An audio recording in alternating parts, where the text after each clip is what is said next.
જૂનાગઢના જ્ઞાનબાગ ગુરુકુલ ખાતે ગીતા જયંતી મહોત્સવની ભવ્ય ઉજવણી કરવામાં આવી।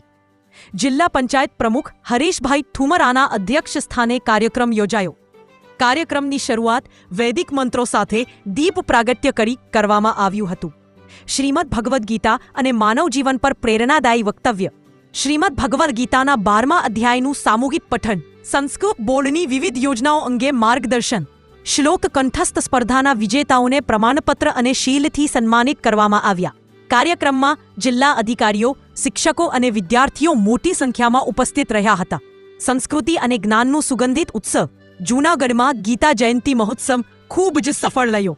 રિપોર્ટર અભય વ્યાસ, કેશોદ। વીરપરા હેતલબેન દુધારા પ્રાથમિક શાળામાં આસિસ્ટન્ટ શિક્ષક તરીકે ફરજ બજાવું છું। આજે હું ગીતાંશ કંઠપાઠ પ્રતિસ્પર્ધામાં ભાગ લીધો હતો અને તેમાં જિલ્લા સ્તરીય સન્માન સમારોહમાં સૌ મહાનુભાવોના હસ્તે ગીતાંશ કંઠપાઠ કરનાર સર્વે વિજેતાઓનું સન્માન કરાવવામાં આવ્યું હતું। ભગવાન શ્રી કૃષ્ણના મુખે 5000 વર્ષ પહેલા જે અમૃત વાણી નીકળી અને તેનું આજે પણ આપણે પૂજન કરી રહ્યા છીએ। આ ગીતા મહોત્સવનો આજે સૌ જૂનાગઢવાસીઓએ ભાગ લીધો અને આ ઉત્સવમાં બધાએ ખૂબ જ્ઞાન, આધ્યાત્મિકતા અને સંસ્કૃતિ વિશે માહિતી મેળવી અને સૌને ખૂબ આનંદ થયો।